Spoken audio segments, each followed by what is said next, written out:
Assalamualaikum warahmatullahi wabarakatuh. Salam jumpa kembali para guru honorer di seluruh Nusantara. Mudah-mudahan hari ini kabar baik senantiasa ada di pihak kita semuanya. Baik saudara-saudaraku guru honorer dimanapun Anda berada, waktu semakin dekat untuk tes tahap kedua yang sebentar lagi akan dilalui bagi guru-guru yang ingin atau ikut dalam tes tahap kedua nanti. Maka dalam soal ini akan dibahas beberapa soal yang insya Allah sesuai dengan FR pada tes tahap pertama yang lalu. Untuk itu langsung saja kita mulai membahas soal dari nomor 1 sampai 10 berikut ini. Nomor 1, perhatikanlah terjemahan hadis berikut ini. Rasulullah SAW bersabda, tidak diterima sholat seseorang yang berhadas sampai ia berwudu. Hadis riwayat Bukhari dan Abu Hurairah. Hadis di atas untuk memperjelas isi Al-Quran yang terdapat dalam surat Al-Maidah ayat 6. Yang berbunyi, A'udzubillahi minasyaitonirrajim. Ya ayyuhalladzina amanu idza qumtum ilas sholati faghsilu wujuhakum wa aydiyakum ilal marafiqi wa masahu biru'usikum wa arjulakum ilal ka'bain.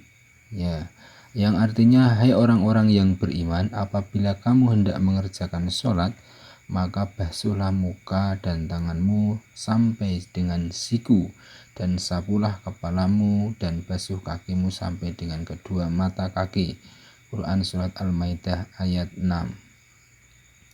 Jika hadis tersebut berfungsi sebagai penjelas dan memperkuat isi Al-Quran, terutama Al-Maidah ayat 6, maka hadis tersebut berfungsi sebagai titik-titik.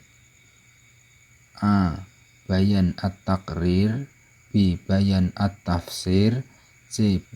Bayan at-tasyri, D. Bayan nasakh. Kira-kira apa jawabannya ini? Jadi kita lihat dulu kata kuncinya, yaitu hadis ini memperjelas isi Al-Quran. Berarti hadis yang berfungsi sebagai penjelas dari Quran Surat Al-Maidah ayat 6 ini khususnya. Kira-kira apa ya? Coba kita lihat ya. Bayan at-taqrir itu memperjelas isi Al-Quran. Bayan at-tafsir menafsirkan isi Al-Quran.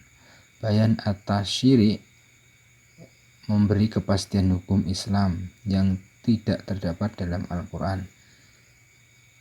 Bayan nasakh itu mengganti ketentuan terdahulu. Jadi kalau sesuai dengan kata kuncinya ini, yaitu hadis untuk memperjelas isi Al-Quran, sebagai penjelas dan memperkuat isi Al-Quran, itu yang cocok dan sesuai adalah yang bayan at-taqrir. Jadi jawabannya adalah A ya, bayan at-taqrir.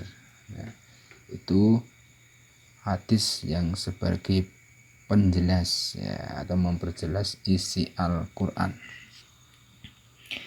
Baik, kita lanjut nomor 2 ya. Sunan Bonang melakukan dakwah, salah satu diantaranya menggunakan pendekatan budaya berupa suluk wijil. Dakwah Sunan Bonang dengan suluk wijil jika diimplementasikan pada masa kini yang sesuai dalam bentuk titik-titik. A. Wayang kulit, B. Ketoprak, C. Sastra, D. Gamelan. Di sini dakwah Sunan Bonang itu menggunakan pendekatan budaya. yaitu berupa pendekatan budaya berupa suluk wijil. Nah, kalau suluk wijil itu kalau dikaitkan dengan masa kini itu yang sesuai apa? Wayang kulit, ketoprak kah, sastra atau gamelan. Nah, jadi yang sesuai dengan pendekatan budaya berupa suluk wijil itu yaitu sastra ya, yang C, sastra. Baik, kita lanjutkan nomor 3. Sunan Gresik dalam menyebarkan agama Islam di Pulau Jawa, salah satunya dengan mendirikan pesantren. Konon, Sunan Gresik disebut sebagai orang yang pertama kali mendirikan pesantren sebagai sarana dakwahnya. Berdakwah dengan mendirikan pesantren termasuk dalam dakwah bidang titik-titik. A. Kesenian, B. Pendidikan, C. Perdagangan, D. Kesusastraan. Nah, kira-kira Sunan Gresik ini dakwahnya termasuk dalam bidang apa kalau mendirikan pesantren? Ya, mudah ini ya. Jawabannya bidang pendidikan ya. B ya. Baik, kita lanjutkan nomor 4. Perhatikanlah surat Al-Baqarah ayat 148 ya. Ini ayatnya. Berdasarkan surat Al-Baqarah ayat 148 tersebut, kita diperintahkan untuk titik-titik. Nah, A. Saling tolong menolong, B. Mencari rezeki yang halal, C. Bersilaturahmi, D. Berlomba-lomba dalam kebaikan. Nah, kira-kira apa ini yang sesuai dengan surat Al-Baqarah ayat 148? Nah, coba kita lihat ya. Kata kuncinya ini ya. Fastabiqul khairat ya. Fastabiqul khairat. Nah, kira-kira apa fastabiqul khairat?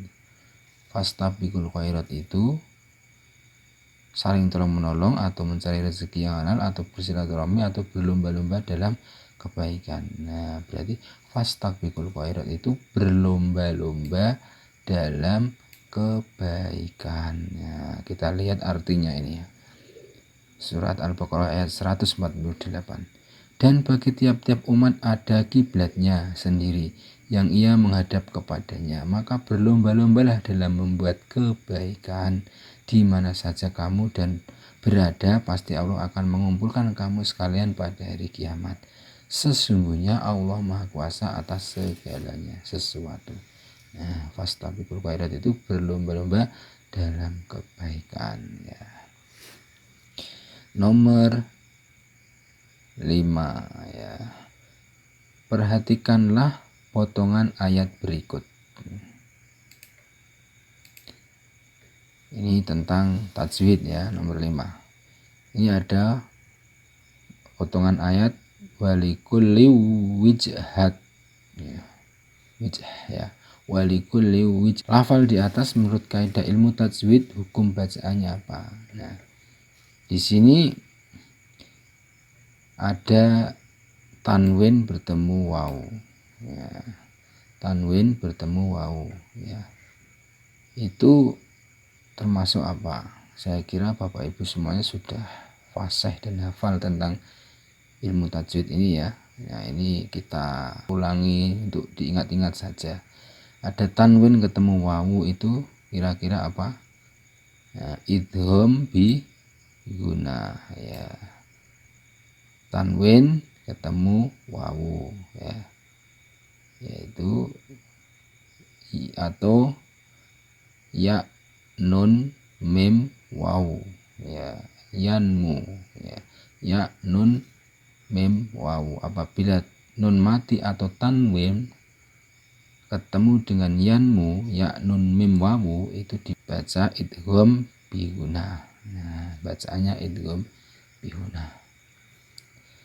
Ya, ini mudah ya, saya kira tidak kesulitan untuk Bapak Ibu semuanya. Baik, kita lanjut nomor 6. Zakat kambing dan sapi batas nisabnya titik-titik. A. Kambing 40, sapi 30. B. Kambing 30, sapi 40. C. Kambing 45, sapi 35. D. Kambing 35, sapi 45. Coba kita lihat daftarnya. Batas nisab dari kambing itu yaitu berapa? Batas nisabnya itu 40. Ini 40. Berarti 40 kambing sampai 120 kambing itu zakatnya 1 ekor kambing betina. Jadi batas nisabnya kambing itu 40 ya. 40 ini ya, 40. Terus sapi. Nah, sapi itu batas nisabnya berapa? Sapi itu batas nisabnya adalah 30 ya. Ketika seseorang memiliki 30 ekor minimal, yaitu zakatnya 1 ekor anak sapi betina atau jantan umur 1 tahun. Begitu seterusnya ya, sampai berapa jumlah di atas 30 itu sudah berapa ekor sudah ditentukan sesuai dengan nisabnya berapa, atau jumlah sapi atau kambing yang dimiliki seorang peternak itu. Jadi jawabannya adalah A ya. Kambing itu 40 ekor nisabnya, sapi itu 30 ekor ya. Baik, kita lanjutkan nomor 7. Perhatikan penggalan Quran surat Al-Hujurat ayat 10 berikut ini. Innamal mu'minuna ikhwatun fa aslihu baina akhawaikum wattaqullah. Ya, jadi terlanjutannya kira-kira apa? Lanjutan dari ayat di atas. Ya, ada A. La'alakum turhamun. B. Wallahu alimun hakim. C. Humur rasyidun. D. La'alakum tuflihun. Kira-kira apa? Coba kita lihat. Nah, ini ayat dari surat Al-Hujurat ayat 10. Innamal mu'minuna ikhwatun fa aslihu baina akhawaikum wattaqullaha la'alakum turhamun. Ya, berarti la'alakum turhamun. La'alakum turhamun jawabannya adalah A ya, ini A. La'alakum turhamun. Baik, kita lanjutkan nomor 8. Diriwayatkan oleh Abu Hurairah radhiyallahu anhu bahwa Nabi Muhammad sallallahu alaihi wasallam bersabda ya. Nah, berdasarkan hadis di atas berisi tentang apa ini? A. Jual beli atau perniagaan. B. Berprasangka buruk. C. Membunuh atau qisas. D. Mengambil hak orang lain. Nah, kata kuncinya kita lihat ya. Kalau ada yang belum paham tentang arti dari keseluruhan ini, kita ambil saja ini ada kutila ya, kotilu ya, ada yaqtul. Nah, ini kaitannya tentang apa ini? Coba kita lihat arti hadisnya ini ya. Siapa yang memilikinya, diri atau keluarganya dibunuh, ya, maka dia boleh memilih antara dua pilihan, mengambil ganti rugi atau diat, atau membunuh atau qisas. Hadis riwayat jamaah ini ya. Berarti di sini hadis di atas itu berisi tentang membunuh atau qisas. Ini ada kutila, kotilu, ya, ada yaqtul. Nah, itu ada membunuh ya, ini hadisnya berisi tentang membunuh. Baik, kita lanjutkan nomor 9. Bila terdapat salah seorang muslim yang meninggal dunia, maka bagi muslim yang lain dianjurkan, bahkan wajib kifayah untuk melakukan beberapa hal bagi jenazah. Sedikitnya ada 4 kewajiban terhadap jenazah, yaitu A. Memandikan, memberi wangian, menyalati dan menguburkannya. B. Memandikan, mengafani, menyalati dan menguburkannya. C. Mengafani, menyalati dan menguburkannya, mengumandangkan adzan. D. Memandikan, mengafani, memberi wangian dan menguburkannya. Nah, jadi kewajiban seorang muslim dengan muslim lainnya itu ketika meninggal dunia saudara kita itu dianjurkan untuk melakukan beberapa hal bagi jenazah itu ya. Yang pertama itu adalah memandikan ya. Setelah memandikan terus mengkafani, memandikan, mengkafani, terus setelah dikafani, setelah suci disolatkan atau menyalati. Setelah disolati baru mengantarkan ke kubur atau mengkuburkannya. Ini adalah kewajiban seorang muslim dengan muslim yang lainnya setelah seseorang itu meninggal. Jawabannya B. Memandikan, mengafani, menyalati dan menguburkannya. Baik, kita lanjutkan nomor 10. Dalam kitab Majmu' Ar-Rasail, akidah adalah beberapa perkara yang wajib diyakini kebenarannya oleh hati, mendatangkan ketentraman jiwa, serta merupakan suatu keyakinan yang tidak bercampur sedikit pun dengan keraguan-raguan. Dalam lingkup ini, Hasan al-Banna memberikan sistematika akidah Islamiyah menjadi 4 macam, yaitu kecuali ya. Ini pembagian akidah Islamiyah menurut Hasan al-Banna ya. Yang pertama ilahiyat, B. Nubuat, C. Ruhaniyat, D. Sam'iyat, atau E. Islamiyat. Kita lihat satu persatu ya. Jadi ada 4 bab atau perkara ya, 4 hal yang sistematik akidah Islamiyah itu menurut Hasan al-Banna. Yang pertama itu adalah ilahiyat ya, ilahiyat. Yang kedua nubuat, betul.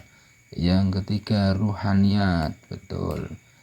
Yang keempat sam'iyat, ya betul. Yang kelima atau Islamiyat, nah ini salah ya, ini bukan termasuk 4 macam itu ya. Berarti yang tidak sesuai adalah yang E. Nah, A, B, C, D, ilahiyat, nubuat, ruhaniyat, sam'iyat ini termasuk dalam lingkup ya, sistematika akidah Islamiyah menurut Hasan al-Banna ya. Baik, demikian uraian singkat untuk prediksi soal tes tahap kedua yang akan segera dilalui dan dilaksanakan. Mudah-mudahan soal yang sedikit ini bisa memberikan tambahan referensi bagi Bapak Ibu guru honorer di seluruh Nusantara. Mudah-mudahan di tes tahap kedua nanti mendapatkan hasil yang terbaik sesuai harapan kita semuanya. Amin, amin. Terima kasih. Assalamualaikum warahmatullahi wabarakatuh.